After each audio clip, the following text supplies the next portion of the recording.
Hello friends, எல்லோரும் எப்படி இருக்கீங்க? எல்லோரும் நல்லா இருக்கீங்க நம்புகிறேன். இன்றைக்கி டே விலாக் எப்படி போகுதுன்னு பார்க்கலாம். நேற்றுக்கு வந்து மார்க்கெட் போயிட்டு வந்திருந்தேன்ல, கொஞ்சம் ட்ரெஸ்ஸுங்கெல்லாம் வாங்கிட்டு வந்தேன். பழம் காய்கறிங்கள்லாம் கொஞ்சம் கூட வாங்கிட்டு வந்தேன். பட் அது நான் வீடியோஸ் கவர் பண்ணல. அப்படியே வந்து சாப்பாடு செய்யும் போதெல்லாம் காமிச்சிட்றேன். அப்புறம் என்னென்ன ட்ரெஸ்ஸு வாங்கிட்டு வந்தேன்னு பார்க்கலாம். நீ ஊருக்கெல்லாம் போக வேண்டியது இருக்குல்ல, அதனால் கொஞ்சம் கொஞ்சம் சரி ட்ரெஸ்ஸு வாங்கி வச்சுட்டு இனி பேக் பண்ணுற வேலை தான். அப்புறம் பேங்க்குக்கு போகிற வேலை இருக்குது. ஸோ அந்த வேலை முடிஞ்சிருச்சுனாக்கா நம்ம கொஞ்சம் ஃப்ரீ ஆயிடுவோம்.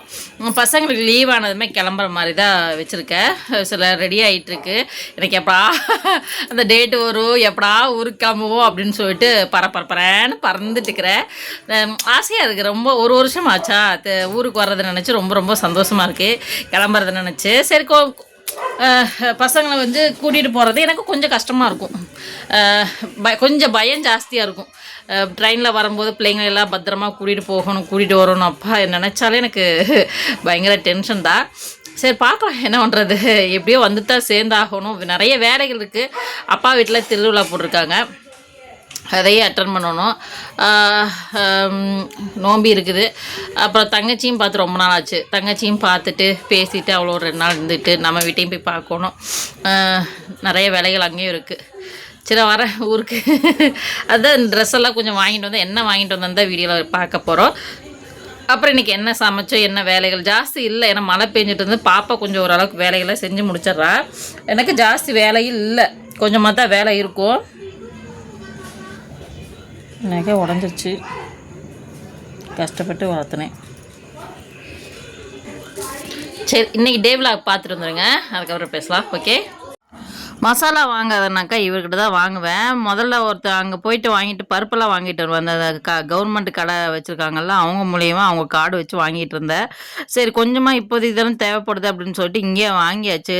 ஜாஸ்தி அங்கே போனாலும் ஜாஸ்தி செலவாகும். சரி இங்கே ஜாஸ்தி செலவாகிறது கம்மியாக தான் செலவாகும், இருந்தாலும் சரி இப்போ இங்கேயே வாங்கிக்கலாம் அப்படின்னு சொல்லிட்டு கொஞ்சமாக வாங்கிக்கிட்டேன். மசாலா வந்து கடுகு, சீரகம், சோம்பு இதெல்லாம் வந்து நிறையா இல்லை, எல்லாமே தீந்துருச்சு. சரின்னு சொல்லிட்டு இவர்கிட்ட வாங்குவோம். இவர் வந்து ஃப்ரெஷ்ஷாக அரைச்சி கொடுப்பாரு. வேறு எங்கே வாங்கினாலும் மசாலா வந்து ஒரிஜினலாக இருக்கும்னாக்கா இருக்காது, கொஞ்சம் கலப்படம் இருந்தாலும் இருக்கும். ஆனால் பட் இவர் வந்து நம்பிக்கையான ஆள், எல்லாத்தையும் வந்து எங்களுக்கு நல்லாவே கொடுப்பாரு. இவரே போய் எல்லாம் வாங்கிட்டு வந்து எல்லா மசாலா வந்து மிக்ஸி வச்சு அரைச்சிருக்கிறாரு. எங்கள் ஏரியா பொறுத்த வரைக்கும் இவர்கிட்ட நிறையா பேர் வந்து வாங்குவாங்க. கூட்டமும் இவர் கடையில் நிறையா இருக்கும். நிறையா பேர் வந்து வாங்குவாங்க. நம்ம ஊரில் எப்படி கறி குழம்புக்கு தனியாக வந்து மசாலா வச்சுருப்போம், அந்த மாதிரி சேம் எல்லாமே இருக்கும். அவர் கடையும் வந்து மல்லிகை கடை. சரி சொல்லிட்டு பருப்பெல்லாம் கொஞ்சம் வாங்கிட்டு போகலான்னு தோணுச்சு. ஒரு 1/2 கிலோ 1 கிலோ அப்படின்னு சொல்லிட்டு எல்லாத்துலேயும் வாங்கிக்கலாம். ஏன்னா வந்து வீட்டில் ராஜ்மா, சுண்டல் இதெல்லாம் கொஞ்சம் இருக்குது. அதனால் பருப்பு மட்டும் கொஞ்சம், ஏன்னா பருப்பு ஒரு நேரம் வந்து செய்வோம்ல, அதனால் சரி பருப்புலாம் வாங்கிக்கலான்னு சொல்லிட்டு இங்கே வந்து வாங்கிக்கிறது. அது மசாலா கடை. அங்கே பாருங்கள், அங்கே ஒரு ரெட் கலர் ட்ரெஸ் போட்டிருக்காங்களா, அவங்க வந்து மசாலா கடை. இது அதுக்கு ஆப்போசிட்டில் வந்து இது வந்து பருப்பு கடை, மல்லிகை கடை. சரி என்னென்ன வாங்கிட்டு வந்தேன்னு சொல்லி வாங்க பார்க்கலாம். தேஜ் பத்தா இது வந்து நம்ம மசாலாலாம் வாங்கினோம்னா சும்மா கொடுப்பாங்க. அது முன்னே இருக்குது. மக்கனா பாப்பாவுக்கு ஸ்கூலுக்கெல்லாம் கொடுத்து அனுப்பலான்னு சொல்லிட்டு ஒரு 30 ரூபாய்க்கு வாங்கிட்டு வந்தேன். அப்புறம் வந்து இது வந்து மஞ்சத்தூள் ஒரு 50 ரூபாய்க்கு, எல்லாமே 50 ரூபாய்க்கு தான் வாங்கினேன். மிளகாத்தூள் 50 ரூபாய்க்கு, இது மல்லித்தூள், மஞ்சத்தூள், மல்லித்தூள், மிளகாத்தூள் எல்லாம் 50 ரூபாய்க்கு வாங்கிட்டு, சோம்பு 50 ரூபாய்க்கு, சீரகம் 50 ரூபாய்க்கு, அப்புறம் வந்து கடுகு இல்லை, கடுகும் சரி சொல்லிட்டு ஒரு 50 ரூபாய்க்கு வாங்கிட்டு வந்திருந்தேன். அப்புறம் இது வந்து தேஜ் பத்தா, எல்லா மசாலாலாம் வாங்கினோம்னா சும்மா கொடுப்பாங்க. இது இவ்வளோ எடுத்து சும்மா கொடுத்துருந்தாரு. சரின்னு சொல்லிட்டு அதையும் வந்து சைடில் எடுத்து வச்சுக்கலாம், சாப்பாடு செய்யறதுக்கு யூஸ் ஆகும். ஸோ இந்த மசாலாலாம் வந்து டப்பா க்ளீன் பண்ணிட்டு தான் போட்டு வைக்கணும். அது எப்போ புதன்கிழமை தான் கழுவி போடணும். நாளைக்கு வந்து டைம் இல்லை, நாளைக்கு வந்து அது மூலம் செவ்வாய்க்கிழமை கழுவ முடியாது. அதனால் சரினோட சேமியா கொஞ்சம் வாங்கிட்டு வந்தேன். நாளைக்கான பசங்களுக்கு ஸ்கூல் டிஃபன் பாக்ஸ் செஞ்சு கொடுக்கலான்னு சொல்லிட்டு வாங்கிட்டு வந்தேன். 2 பாட்டில் வந்து எண்ணெய் வாங்கிட்டு வந்தேன். பேக்கெட் எண்ணெய் ஃப்ரார்ச்சூன் ஆயில் தான் வாங்குவேன், சோயாபீன் ஆயில். செஞ்சுட்டு அதுவும் வாங்கிட்டேன். அப்புறம் வந்து கடலைப்பருப்பு கொஞ்சமாக தான் வாங்கிட்டு வந்தேன், ஒரு 1/4 கிலோ வாங்கிட்டு வந்தேன். அப்புறம் வந்து மைசூர் பருப்பு கொஞ்சம் ஒரு அரை கிலோ நல்லா வாங்கிட்டு, அதுக்கப்புறம் துவரம் பருப்பும் கொஞ்சம் வாங்கிட்டு வந்தேன். சாம்பார் கிம்பார் வச்சுக்கலாம் அப்படின்னு சொல்லிட்டு கொஞ்சம் வாங்கிட்டு வந்திருந்தேன். கிச்சடி பருப்பு அதுவும் கொஞ்சம் ஒரு 1/2 கிலோ வாங்கிட்டு வந்தேன். செஞ்சுட்டு தர்பூசணி காய் இருக்குல்ல, அதில் பண்ணுறதுக்கு நல்லா இருக்குன்னு சொல்லிட்டு அது கொஞ்சம் வாங்கிட்டு வந்திருந்தேன். இவ்வளோதாங்க இந்த மாதத்துக்கு தேவையான மல்லிகை பொருட்கள்லாம். இது வந்து சேஃப்டியாக எடுத்து வச்சுக்க வேண்டியதா பஸ். இந்த வாரம் 2-3 வாரத்துக்கு இந்த தான் நமக்கு வந்து யூஸ் ஆகும். சரின்னு சொல்லிட்டு இப்போ ட்ரெஸ்ஸுங்களை பார்க்கலாம்.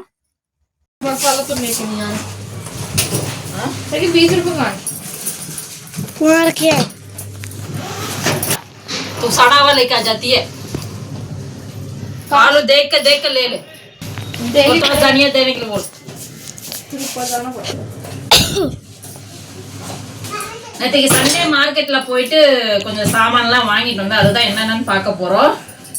பிள்ளைங்களுக்கு ட்ரெஸ் தான் கொஞ்சம் வாங்கிட்டு வந்தேன் வெளியே போட்டு போகிறக்காக. ஸோ அது இன்னைக்கு என்னென்ன கொண்டு வந்திருக்கேன்னு சொல்லி காமிக்கலாம். இன்னைக்கு கொஞ்சம் இருக்கு துணி, பட் அதை ஆர்டர் போட்டுக்க வந்துட்டு இருக்கு. அது வந்துச்சுன்னா அது பேக் பண்ணலாம். அது காமிக்க போகிறதில்ல. சரி, சண்டே மார்க்கெட்டில் என்ன வாங்கினாங்க மட்டும் காமிச்சிடலாம். பிளாக் கலர் பேண்ட் வாங்கியிருந்தேன். பேண்ட்டு बहुत लूज है, चलिए पाक ले. இது இந்த பேண்ட் வந்து 200 ஸோ பிளாக் கலரு இவன் அவருக்கு பிடிச்சிருக்குன்னு சொல்லி வாங்கினான். சரின்னு சொல்லிட்டு இந்த பிளாக் கலர் பேண்ட் வாங்கியாச்சு. நம்மளுக்கு வந்து போகிறதுக்கு ஒரு துணி, வர்றதுக்கு ஒரு எமர்ஜென்சிக்கு ட்ரெயினில் வேறு ஏதோ ஒன்று மாத்திர மாதிரி இருந்துச்சுனாக்கா ஒரு துணி எக்ஸ்ட்ரா ஒன்று வச்சுக்கிட்டேன். பஸ் அவ்வளோதான் நம்மளுக்கு துணி. மற்றபடி இவங்களுக்கு தான் துணி. இது ரெகுலர் வீட்டுக்காக போட்டுக்கிறது. இது 150க்கு வாங்கியிருந்தேன். இந்த சரிஷ்மாக்கு தான் ஹைட்டு பார்த்து எடுக்க வேண்டியதாக இருந்துச்சு. அப்புறம் இது டிஷர்ட்டு, பிளாக் கலர் டிஷர்ட்டு. இது 100 ருபீஸ்க்கு வாங்கினேன். இதுவும் கொஞ்சம் நல்லா இருந்துச்சு சொல்லிட்டு இது வாங்கிட்டேன். ஸோ அவங்களுக்கு போட்டால் நல்லா இருக்குது, போட்டு பார்த்தாளுங்க. அப்புறம் இது ஒரு டிஷர்ட்டு. ஸோ ரெகுலர் யூஸ்க்காக போட்டுக்கிட்டேன்னு சொல்லிட்டு வாங்கிட்டு வந்தேன். பிங்க் கலரு, இதுவும் நல்லாயிருக்கு. 2 ட்ரெஸ்ஸு போட்டிருக்கு, ஆர்டர் போட்டிருக்கு, வந்துட்டுருக்கோம். அப்புறம் இது ஒரு பேண்ட்டு. இதுவும் வந்து இந்த டிஷர்ட்டுங்க 100 ருபீஸ், பேண்ட் வந்து இது 150, ஜீன்ஸ் வந்து 200. சண்டே மார்க்கெட்டில் வாங்கினேன். இந்த ஜீன்ஸ் நான் இந்த ஜீன்ஸும் வாங்கினாங்க. ஒயிட் கலர் வேணும்னு சொல்லிட்டு ஒன்று பிளாக்கு, இது ஒயிட் கலர். இதுவும் 200 தான் வாங்கியிருந்தது. சரி சொல்லிட்டு இந்த ஜீன்ஸ் எடுத்து வச்சுக்கிட்டு இந்த ஊரில் இருக்கிற வேக்காடுக்கு யார் ஜீன்ஸ் போடுவா கேட்குதுங்களா, வேணும்னு சொல்லிட்டு வாங்கிக்கிச்சுங்க. சரி போட்டுக்கிட்டோம். அப்புறம் வந்து இது டிஷர்ட் ஜீன்ஸுக்கு மேட்சாக. இது கொஞ்சம் பிடிக்கணும், கொஞ்சம் இதாக இருக்குது, பெருசாக இருக்குது. ஆனால் கொஞ்சம் பிடிச்சா வந்து நல்லா இருக்கும் பசங்களுக்கு போட்டுக்கிறதுக்கு. அழகாக இருக்குல்ல டிசைன். இது நல்லா இருக்குது பார்க்குறதுக்கு. இது கொஞ்சம் சைடு பிடிக்கணும், கையும் வந்து சின்னது பண்ண சொல்லலாம். சரி அதுவும் பண்ணி கொடுத்துடலாம். ஸோ 2 பேத்துக்கு ஒரே மாதிரி தான் எடுப்பேன். கொஞ்சம் கலர் டிஃப்ரெண்ட் எடுக்கும். இதுவும் சரிஷ்மாக்கு, அது வந்து பெரிய இழுக்கம். சரி சொல்லிட்டு இது ஒன்று இந்த டிசைனில் ஒன்று வாங்கியிருந்தேன். இதுவும் வந்து 150 தான். 150 இந்த சட்டை. சரி சொல்லிட்டு வாங்கியாச்சு. இது நம்ம ஐட்டம். இது வந்து ரெகுலர் யூஸ்க்காக வாங்கியிருந்தேன். ஸ்கூலில் வேறு கொடுத்து அனுப்பணும். ஒரு பேண்ட்டு, ஒரு டிஷர்ட்டு. ஸோ அதுக்காக வாங்கியிருக்கேன் இந்த ட்ரெஸ்ஸு. இது வந்து வயிற்றுக்கிளி கொடுத்து அனுப்பணும் நாளைக்கு ஸ்கூலுக்கு. அதுக்காக இது வாங்கியிருக்கேன். 4 பேண்ட் வாங்கிட்டு வந்தேன். எங்கே மற்ற பேண்ட்டெல்லாம் பேண்ட் நீ இருக்குமே, டவுசர் எங்கே இருக்குமே. 4-5 டவுசர் வாங்கிட்டு வந்தேன். ட்ரெஸ் கம்மியாக இருக்கு. ட்ரெஸ் எங்கே? इसका टी शर्ट நிறைய இருந்துச்சு. वहां से तूने एक ही शर्ट खरीदा था क्या? एक ही शर्ट नहीं, पैंट डाउसर होगा उसी में ही. जिबला இல்லையே, मुझे नहीं पता. मेरा कहाँ है? मैंने सारे सामान इसी में रखा है. वो वैसे उठा के लेके आई हूं. அங்க அந்த ரூம்ல கிடக்குதானே பாரு, பிரிச்சிட்டாங்களா என்னமோ தெரியல. ஸோ 4-5 பேண்ட் வாங்கியிருந்தேன். இது நாளைக்கு ஸ்கூலுக்கு வந்து 2 ஷர்ட்டை 2-3 பேண்ட் வாங்கியிருந்தேன். இது வந்து ஸ்கூலுக்கு கொடுத்து அனுப்பலாம். இது வந்து ஸ்கூலுக்கு வச்சு அனுப்பணும், அதுக்காக இது வச்சிடலாம் சைடில். சரி ரெகுலர் யூஸ்க்கு போட்டுக்கிட்டோன்னு சொல்லிட்டு வாங்கிட்டு வந்தேன். இன்னி 2 பேண்ட் கிடக்கும். அப்புறம் வந்து இந்த ட்ரெஸ்ஸு அன்னைக்கு இவளுக்காக வாங்கி கொடுத்தேன். பர்பிள் கலரு ஒன்று வந்து நமக்கு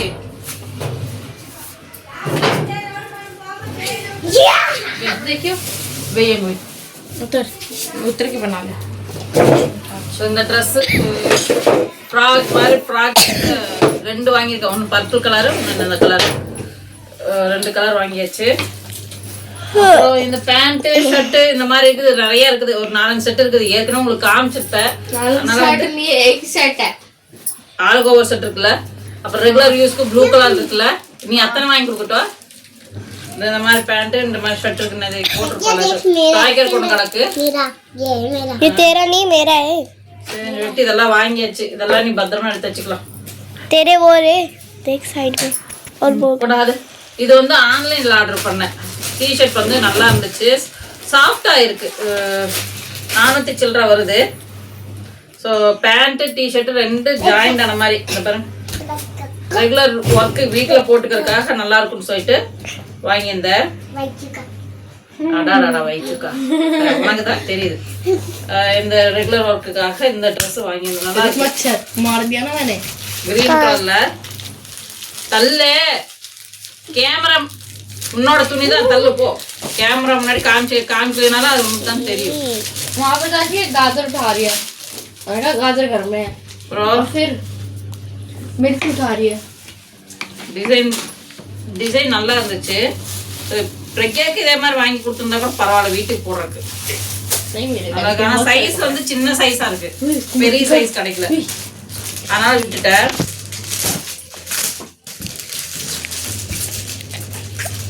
कितने आए भाई? 5 है पूरे. நான் 4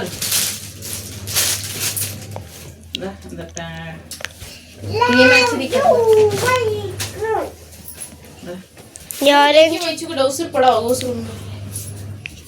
டவுசர் இருக்கும் பாரு, நான் வாங்கிட்டு வந்த டவுசர் எல்லாம் இருக்கும் பாரு. இது 4 செட்டு. இதை எடுத்து இப்படி பேக் तेरे को मिल जाएगा जा. अरे हट जाना. கம்மியா தான் எடுத்துட்டு போறேன். இந்த பேக் ஒன்று வாங்கினேன். இது 850 ரூபாய்க்கு என்னமோ வாங்கினேன். ட்ரெயின்ல பஸ்ல போகும்போது ரொம்ப பிரச்சனையா இருக்கு. போன வாட்டி பெரிய பேக் எடுத்துட்டு போயிட்டு ரொம்ப கஷ்டம். எப்படி கேமரா முன்னாடி வந்தா எப்படி ஆளாளுக்கு வரீங்க? ஒரு இடத்துல இருக்க போறீங்க அடி வேணுமா? போன வாட்டி பஸ்ல போயிட்டு ரொம்ப கஷ்டப்பட்டோம் பேக் எடுத்துட்டு வர்றதுக்கு. பேக்ல திட்டுறாங்க. எதுக்குதான் தமிழ்நாட்டுல அப்படி திட்டுறாங்களோ தெரியல. உடஞ்சு போயிட போகுது எந்திரி. அதனாலதான் சரி சொல்லிட்டு இது வாங்கிட்டு அவங்களுக்கு வந்து ஷோல்டர் மாட்டிக்கிற மாதிரி பேக். अरे स्कूल बैग बोल दे. ஸ்கூல் பேக்ல அடாடாடா வாய முடுங்கப்பா. ஸோ ஸ்கூல் பேக்ல வந்து ஆளுக்கு ஒவ்வொன்று எடுத்துக்குவாங்க. அவங்கவுங்க ட்ரெஸ் அவங்கவுங்களே எடுத்துக்குவாங்க. இதுல வந்து பின்னு வாயில போடாத குடிங்க. இந்த பேக்ல வந்து எனக்கு வயிற்றுக்கு பிரக்யாக்கு ஃபர்ஸ்ட் 3 பேத்துக்கு மட்டும்தான் இந்த பேகு. ஸோ இதுல வந்து கம்மியா தான் இருக்கு. அதனால டிஷர்ட் இந்த மாதிரி ட்ரெஸ் தான். நான் வந்து ஜாஸ்தி கிராண்டாலாம் எடுத்துட்டு போகல, நம்மளால எல்லாம் சமைக்க முடியாது. அதனால நான் அதெல்லாம் எடுத்துக்கல. இந்த மாதிரி சிம்பிளா இருக்கிற மாதிரி ட்ரெஸ்ஸுங்க எடுத்துக்க போறேன். எனக்கு ஒன்று போட்டுக்கிறதுக்கு ஒன்று வந்து ட்ரெயின்ல ஒன்று வச்சுக்க போறேன். அவ்வளோதான். அதனாலதான் இந்த பேக் சின்னதா ஒன்று செலக்ட் பண்ணியாச்சு. அப்புறம் சாப்பாட்டு பை அவ்வளோதான் நம்ம எடுத்துக்க போறது. வேற எதுவும் எடுத்துக்க போறது கிடையாது. இதுதான் எடுத்து வச்சுக்கிட்டேன். ரெகுலர் யூஸ்க்கு வந்து போட்டுக்கிட்டோம். பஸ்ல சைடில் எடுத்து வச்சுட்டு நீ சரோஜ் நகரில் போயிட்டு ஒரு 2-3 துணி வாங்க வேண்டியது இருக்கு இவங்களுக்கு, பெரிய பசங்களுக்கு. ஸோ அவங்களுக்கு அது வாங்கி கொடுத்துட்டோன்னா முடிஞ்சு. துணி அந்த துணி இல்லை, कोई नहीं वो भी लास्ट भी है. பஸ் உனக்கு அப்படியே 1 லட்ச ரூபா இருந்தாலும் உங்களுக்கு பத்தாது. நான் எங்கே போடுறேன் துலாகி நான் நீ ஓட்டாண்டி ஆகிடுவேன். நான் நீ பஸ் இவ்வளோதான். உங்கள் ட்ரெஸ் எடுத்து உங்கள் பேக்குள்ள வச்சுக்கோங்க. எங்கள் ட்ரெஸ்ஸு எங்கள் பேக்குள்ள இருக்கட்டும். ओके कर दूं. ओके कर दूं. ஓகே அப்படி சமையல் பார்க்கலாம். நைட்டுக்கு என்ன செய்யலான்னு சொல்லிட்டு நைட்டுக்கு வந்து பட்டாணி கொஞ்சம் இருந்து அதை வந்து வேஸ்ட் பண்ணிடுவோம் கூடாதுன்னு சொல்லிட்டு சமைச்சிடலான்னு சொல்லிட்டு அதை தான் ரெடி பண்ணிட்டு இருந்தேன். சீரகம் போட்டு தக்காளி போட்டு வெங்காயம் இல்லை, வெங்காயம் சேர்த்திக்கல, அப்படியே வந்து தக்காளி போட்டு நல்லா வணக்கி விட்டுக்கலாம். இஞ்சி பூண்டு பேஸ்ட் வேணுன்னா கூட சேர்த்திக்கோங்க. நான் வந்து வெறும் தக்காளி மட்டும் போட்டு அவசரத்துக்கு அப்படியே பண்ணிட்டு இருக்கிறேன். மஞ்சத்தூள், மிளகாத்தூள், மல்லித்தூள் எல்லாம் போட்டு நல்லா கிளட்டுறேன். துணி வேறு ஆகிட்டு இருந்ததா, லேட் ஆயிரும். அதனால வந்து சரி அப்படியே செஞ்சிடலான்னு சொல்லிட்டு பண்ணிட்டு இருந்தேன். தக்காளி லேசாக வணங்கினதுக்கப்புறம் வந்து பட்டாணி உருளைக்கிழங்கு வந்து நல்லா சின்னதாக வந்து கட் பண்ணியிருந்தேன். தக்காளி மசிகிறது கொஞ்சம் லேட் ஆகும். இப்போ நல்லா சிகப்பாக இருக்குங்க. நம்ம ஊரில் வந்து தக்காளி எல்லாம் ஒவ்வொரு ஊரில் ஒவ்வொரு ரேட்டு சொல்லியிருந்தீங்க. ஆனால் வந்து எங்களுக்கு வந்து 20 ரூபான்னு எனக்கே ஆச்சரியமாக இருந்தது. எப்பயுமே ஊருக்கு போகிற டைமில் வந்து இந்த டைமில் எல்லாம் தக்காளி விலை ஜாஸ்தியாக இருக்கும். ஏன்னா நான் சட்னி பண்ணுவேன்னா அப்போ எனக்கு வந்து தக்காளி 60 ரூபாய்க்கு 70 ரூபாய்க்கு வாங்கிட்டு வருவாங்க. இந்த வாட்டி பாருங்கள் தக்காளி வந்து எங்களுக்கு 20 ரூபாய்க்கு தான் கிடச்சிது. ஊருக்கு வந்து நல்லா சட்னி நிறையா பண்ணி எடுத்துகிட்டு வரணும். அப்புறம் சரின்னு சொல்லிட்டு நல்லா வணக்கி எடுத்துகிட்டு பட்டாணியும் உருளைக்கிழங்கும் வந்து நான் கட் பண்ணி எடுத்துக்கிட்டேன். 2 வாட்டி வாஷ் பண்ணி எடுத்துட்டேன். ஏன்னா ஃப்ரீஜரில் வந்து பட்டாணி வந்து சேவ் பண்ணி வச்சுருந்தேன்ல, அதனால் வந்து நல்லா கழுவி எடுத்துக்கிறேன். இப்போல்லாம் சோறு குழம்பு ஆக்கி திங்கிறதுக்கே பயமாக இருக்குது. எதை சாப்பிட்டாலும் குடும்பத்தோடு செத்து போயிட்டாங்கன்னு சொல்லும்போது அதெல்லாம் பார்க்கும்போது ரொம்ப ரொம்ப பயமாக இருக்குது. தர்பூசணி பழம் சாப்பிட்டு இறந்து போயிட்டாங்க. அது வந்து தர்பூசணி பழம் வந்து பாம்பு கடிச்சிருந்ததுங்க. அதனால தாங்க அந்த ஃபேமிலி இருக்கிறவங்களும் இறந்துட்டாங்க. பாவம். இன்னும் இப்போ கடவுள் வந்து நான் எப்படி உயிரை எடுக்கிறாருன்னு தெரிய மாட்டேங்குது. இவ பாருங்க ஆட்டம் போட்டுட்டு இருக்கிறா. அப்புறம் சரின்னு சொல்லிட்டு துணியெல்லாம் கொஞ்சம் வந்து உள்ளே காய போட்டேன். சாயங்காலம் தான் அலசி போட்டேன். ஏன்னா வந்து வெளியே போயிட்டு வந்து அது கால் வலி பயங்கர வலி எடுத்துக்கிட்டா. நான் வந்து வேலையே செய்யறதில்ல, வந்து பேசாமல் படுத்துக்கிறது, சோத்தை மட்டும் ஆக்கி ஆக்கி தின்னுபிட்டு படுத்துக்கிறது. அதனாலேயே வந்து ஜாஸ்தி வந்து வேலை செய்ய முடியல. சரி நாளைக்கு வேறு வண்டி வருதா, அப்புறம் இந்த வண்டி விட்டோம்னாக்கா இனி சனிக்கிழமை தான் தண்ணி பிடிக்க முடியும். சரின்னு சொல்லிட்டு துணியெல்லாம் துவைச்சி காய போட்டோம்னாக்கா ஒரு 2-3 கேன் ஜாஸ்தி காலி ஆகும். நாளைக்கு வந்து பிடிச்சிக்கலாம் அப்படின்னு சொல்லிட்டு தான் நான் வந்து ஈவினிங் வந்து கொஞ்சம் துணியெல்லாம் கொஞ்சம் துவைச்சி உள்ளே காய போட்டேன். கம்ஃபர்ட் போட்டு அலசி உள்ளே காய போட்டேன். நேற்றுக்கு மாதிரி காலைல விடிகாலில் மழைகெல்லாம் வந்துருச்சுன்னா என்ன பண்ணுறது, எல்லா துணியும் நனைஞ்சு போயிருமே. அதனால் வந்து சரி உள்ளே போட்டுக்கலாம், நாளைக்கு சப்போஸ் வெயில் அடிச்சதுன்னா எடுத்து வெளியே போட்டுடலான்ட்டு. இன்றைக்கி நல்லா வெயில் அடிச்சுது, துவைச்சி போட்டிருந்தா கூட காஞ்சிருக்கும். ஆனால் வந்து நம்மளுக்கு தான் சோம்பேறித்தனமாச்சே, எதுக்கு எடுத்தாலும் செய்யறதுக்கு வந்து இப்போ சுறுசுறுப்பு இல்லை. அதனால் வந்து சரி சொல்லிட்டு அப்படியே அலாசி காய போட்டாச்சு. அப்புறம் சரின்னு சொல்லிட்டு சாப்பிடலாம் தான் வந்து உட்காந்துருந்தேன். மேடம் கையை கழுவிட்டு வந்துட்டு எப்படி ஆட்டம் போட்டுக்கிறாங்க, இந்த பிளேட்டில் எனக்கு போடு, அந்த பிளேட்டில் போடுனா அவங்க அக்கா கறிக்கிட்ட சண்டை. என்னோட பிளேட் இவ எடுத்தா அப்படின்னு சொல்லிட்டு அழுதுட்டுக்கிறா. ஏம்ல பிளேட் எடுத்ததுக்கெல்லாம் ஏம்ல அழுகுற, பிளேட் சாப்பாடு போடுறதுக்கு அதானே எடுத்திருக்கா அப்படின்னு சொல்லிட்டு இருந்தேன். இந்த பிள்ளை எதுக்கு எடுத்தாலும் பிடிவாக தான். அப்புறம் அவள் கழுவுனது வேற சரியா கழுவலியாமா, இதில் சோப்பாக இருக்குதுமா அப்படின்னு சொல்லிட்டு இருந்தா. சரின்னு சொல்லிட்டு எல்லாம் தண்ணி ஊற்றி நல்லா கழுவி எடுத்துட்டு அப்புறம் சாப்பாடை வந்து போட்டு கொடுத்துட்டு இருந்தாங்க. நீங்களே போடுங்களேன், எனக்கு டயர்டாக இருக்குது அப்படின்னு சொல்லிட்டு நான் பேசாமல் உட்காந்துக்கிட்டேன். மத்தியானம் வந்து பாசிப்பருப்பு வச்சுருந்தேன், பச்சைப்பயிறு. மத்தியானம் சாப்பாடு செஞ்சது காமிக்கல, அப்படியே வந்து பச்சைப்பயிறு வச்சு சாப்பாடு பண்ணி மத்தியானம் சாப்பிட்டாச்சு. அது கொஞ்சம் இருந்துச்சு. சரி சொல்லிட்டு இவளுக்கு வந்து கொஞ்சம் பருப்பு ஊற்றி இப்போ உருளைக்கிழங்கு குழம்பு ஊற்றி பட்டாணி குழம்பு ஊற்றி நல்லா பிசைஞ்சு கொடுத்துட்டோம்னாக்கா அவள் பாட்டுக்கு உட்காந்து சாப்பிட்ருப்பா. நீ சாப்பிடு அப்படின்னு சொல்லிட்டு, சூடாக இருக்குதுமா எனக்கு வந்து செம்மச்சு வேணும் அப்படின்னு சொல்லி கேட்டுட்டு இருந்தா. செம்மச்சு இல்லாமல் இவளும் சரி இவங்க அக்கா கறியும் சாப்பிட மாட்டாங்க, இந்த பிரக்யாவும் இவளும். சரி சொல்லிட்டு எனக்கு கொஞ்சோண்டு சாப்பாடு எடுத்துக்கிட்டு பருப்பு நான் அந்த ஒருத்தர் சாப்பிடுவேன், நான் சாப்பிடுவேன். இந்த 3ஆவது பாப்பாவுக்கு பிரக்யாவுக்கு ரொம்ப பிடிக்கும் இந்த பருப்பு பாசிப்பயிறு. அவளுக்காக கொஞ்சோண்டு வச்சுட்டு நான் அப்புறம் எனக்கு கொஞ்சம் எடுத்துக்கிட்டேன். அப்புறம் வந்து கொஞ்சோண்டு பட்டாணி சுண்டல் குழம்பு, பண்டாரா குழம்பு பண்ணி வச்சுருக்கிறேன் அப்படின்னு சொல்லிட்டு எனக்கு கேட்குறேன். பண்டாரானாக்கா அன்னதானத்துக்கு இந்த மாதிரி தான் சுண்டல் பட்டாணி போட்டு குழம்பு வைப்பாங்க. அதை கேட்குறேன் என் மாவை. இன்றைக்கி என்ன பண்டாரா பண்ணி வச்சுருக்கேன், பண்டாராக்கு வந்து பூரி இருந்தால் தான் நல்லாயிருக்கும் அப்படின்னு சொல்லிட்டு இருக்கிறேன்னு. பூரியெல்லாம் சொல்ல முடியாது, பேசாமல் இருக்க தின்னுட்டு பேசாமல் படுங்க பிள்ளைகளா அப்படின்னு சொல்லி திட்டிகிட்டு இருந்தேன். நானும் கொஞ்சம் சாப்பிட்டு நீ தூங்க வேண்டியதான். இப்போ காலைல எழுந்திரிச்சு நேரமாக எழுந்திரிச்சு பாப்பாங்களுக்கு டிஃபன் பாக்ஸ் பேக் பண்ண வேண்டியதாக இருக்கா. அதனாலேயே வந்து பசங்களை சரி கொஞ்சம் சீக்கிரமாக தூங்க வச்சிடலாம் அப்படின்னு சொல்லி யோசிச்சுட்டு இருந்தேன். இவ பாருங்கள் மேடமு, இவ சாப்பாடு வந்து விளையாடிட்டு இருக்கிறா சாப்பிட்றதுக்கு. அப்படியே கொஞ்சம் கொஞ்சமாக உட்காந்து சாப்பிட்டு இப்போ வந்து கொஞ்சம் கொஞ்சமாக இங்கிலீஷ் பேசுகிறா. அப்புறம் இன்னைக்கு கிளாஸில் என்ன படிச்சிங்க பாப்பா அப்படின்னு கேட்டதுக்கெல்லாம் பதில் சொல்லிட்டு இருந்தா. அவங்க அப்பா கிட்ட சொல்லிட்டு இருந்தா, ஒரு நாள்லேயே இவ்வளோ இம்ப்ரூவ்மெண்ட்டான்னு அவங்க அப்பா ஆச்சரியப்பட்டாரு. நான் இப்போ வந்து ஜாஸ்தி ஸ்கூலுக்கு போயிடுறேன்னா வீட்டுக்கு வர்றதுக்கு 11 மணி ஆயிடுது. இப்போ வந்து 10:30 வரைக்கும் விட சொல்லியிருக்கிறாங்க, 10:30க்கு மேலே கூட்டிகிட்டு போக சொல்லிட்டாங்க. அப்புறம் வந்து அடுத்த வாரம் வந்து 12:30க்கு வந்து கூட்டிகிட்டு வர மாதிரி இருக்கும். அப்புறம் லீவ் முடிஞ்சதுக்கப்புறம் வந்து 1:30க்கு கூட்டிகிட்டு வர மாதிரி இருக்குது. டேட் வந்து டைமிங் வந்து செட் ஆகல. கூட்டிகிட்டு வரக்கும் கூட்டிகிட்டு போகிறதும் வந்து பெரிய தொந்தரவாக இருக்குது. இங்கேருந்து போகிறக்கு 1 மணி நேரம், அங்கேருந்து வர்றதுக்கு 1 மணி நேரமா, அரை மணி நேரமா. அதில் வந்து மறுபடியும் வீட்டு வேலை செய்யறது வந்து செஞ்சுட்டு ஓடுறோம்னாக்கா கொஞ்சம் சிரமமாக இருக்குது. அதனால தான் வந்து வீடியோஸ் வந்து கம்மி பண்ணிட்டேன், கொஞ்சமாக கொடுக்குறேன். இன்றைக்கி வந்து வீட்டுக்குள்ளே அப்படியே சொல்லிட்டு வீட்டு வேலைகள்லாம் செஞ்சேன். பெரிய பாப்பா ஸ்கூலுக்கு போயிட்டு வேலை இருக்கும், அவள் வீட்டில் இருக்கிறதுனால வேலையெல்லாம் செஞ்சிடறனால நமக்கு வந்து ஜாஸ்தி வேலைகள் இல்லை. க்ளீனிங் ஒர்க்கு தான் இருக்குது. கொஞ்சம் கொஞ்சமாக அப்படியே க்ளீன் பண்ணி வச்சுட்டு அப்புறம் ஊருக்கு போயிட்டு வந்து மொத்தமாக கை வைக்கணும். ஏன்னா ஊருக்கு போயிட்டு வந்தால் நிறைய தூசியெல்லாம் சேர்ந்துருக்கு, அதனால தான் செய்யலை, விட்டுட்டேன். இது யார் நீ கை வச்சு எல்லா வேலைகளும் செய்வாங்கன்னு சொல்லிட்டு நிறைய வந்து இருக்குது, ஓடிக்கிட்டு இருக்குது. நம்ம பட்ஜெட் பார்த்து போட்டுறதுனால இப்படி தான் இருக்குது. ஸோ ஊருக்கு போகும்போது கொஞ்சமாக வீட்டில் எல்லாம் சாமான்லாம் வைக்காமல் போகக்கூடாதுல்ல, கொஞ்சம் வேணும் வீட்டில் வச்சுட்டு போகணும். அதுக்காக கொஞ்சம் கொஞ்சமாக வாங்கிக்கிட்டேன். ஸோ சார் 2-3 வாரத்துக்கு வந்து ஆகிற மாதிரி கொஞ்சமாக திங்ஸ் எல்லாம் வாங்கிட்டு வந்தேன். செலவுக்கெல்லாம் வீட்டில் ஒன்றுமே இல்லை. அந்த டப்பாலாம் கொஞ்சம் க்ளீன் பண்ணிட்டு அது எல்லாத்தையும் கழுவி போட்டு வைக்கலாம். கொஞ்சம் வந்து செலவுக்குனா இருக்கட்டும். நானும் வந்து எவ்வளோதான் இருக்கு இப்படி பிடிச்சி பண்ணாலும் அது எப்படியும் செலவாயிடுதுங்க. நிஜமாலுமே நான் முடிஞ்ச அளவுக்கு கம்மி பண்ணுறேன், அப்படியும் வந்து ஜாஸ்தி செலவுகள் இழுத்துருது. பார்க்கலாம். இப்படி தான் ஓடிட்டு இருக்குது. நீ ஊருக்கு வந்து நீ எவ்வளோ செலவாகுன்னு தெரியல. ஊருக்கு நினச்சாலே எனக்கு பயமாக இருக்குது. நம்ம ஊர்ல பஸ்ஸு ஃப்ரீயா? விஜய் சொன்னா அப்படியாம்மா பஸ்ஸு ஃப்ரீன்னு சொல்லிட்டு, கவர்மெண்ட் பஸ் எல்லாம் ஃப்ரீயா எனக்கு தெரியலை. பட் இங்கே வந்து பிங்க் கார்டுன்னு கொடுத்து வச்சுருக்காங்க. எங்களுக்கு பஸ்ஸு ஃப்ரீ தான். நாங்கள் எங்கே போனாலும் வந்து ஃப்ரீயாக தான் போவோம். டிக்கெட் வாங்கிக்கணும்னா லேடிஸ்க்கெல்லாம் விஜய் ஜெயிச்சிட்டாரு. அது ஒரு பக்கம் சந்தோஷமாக இருக்குது. அது போக நிறைய இடத்துல நிறைய விஷயங்கள் வந்து நடந்துட்டுருக்கு. இப்போ கூட தண்ணியில் ஒரு அம்மாவும் குழந்தையும் இறந்தது, ரொம்ப ரொம்ப அந்த படகு கவிழ்ந்து இறந்தது. நிறைய இடத்துல வந்து சின்ன சின்ன குழந்தைங்கள் வந்து இறக்குறது ரொம்ப ரொம்ப கஷ்டமாக இருக்குது. எங்கேயாவது பசங்களை கூட்டிகிட்டு போகிறதுனா கூட பயமாக இருக்குது. யாரை நம்பி பசங்களை விடுறதுக்கு அதை விட பயமாக இருக்குது. அதனால தாங்க எவ்வளோ பிரச்சனையானாலும் சரி, நம்மளே எவ்வளோ கஷ்டமாக இருந்தாலும் சரி, நம்மளே போயிட்டு கூட்டிகிட்டு வந்துடலாம் அப்படின்னு சொல்லிட்டு அங்கேயே வெயிட் பண்ணி பாப்பாவை கூட்டிகிட்டு வரேன். இந்த காலத்தில் யாரையுமே நம்புறதுக்கு இல்லை. சொந்தக்காரங்களை கூட நம்ப முடியாது. அந்த மாதிரி சூழ்நிலைகள் ஆயிடுச்சு. பசங்க எங்கே போனாலும் இப்போ லீவில் நிறைய பேர் வீட்டில் இருப்பீங்க. குழந்தைங்கள கேர்ஃபுல்லாக பார்த்துக்கோங்க. தண்ணிக்கிட்டேலாம் போனீங்கன்னா கொஞ்சம் கேர்ஃபுல்லாக பார்த்துக்கோங்க. நானே வந்து சொல்கிறேன், நானே வந்து எனக்கும் பயம்தான். பயம் இல்லாமல் எந்த லைஃபும் ஓடாது. பயம் இருக்க தான் செய்யுது. குழந்தைங்கள வெளியே கூட்டிகிட்டு போகும்போது பார்த்து கேர்ஃபுல்லாக கூட்டிகிட்டு போயிட்டு வரணும் அப்படின்னு சொல்லிட்டு. இப்போ நடக்கிற நிலைமைகள்லாம் பார்க்கும்போது குழந்தைங்கள வந்து பார்த்துக்கிறதுக்கு ரொம்ப ரொம்ப கஷ்டம். கேர்ஃபுல்லாக வந்து குழந்தைங்கள பார்த்துக்கோங்க.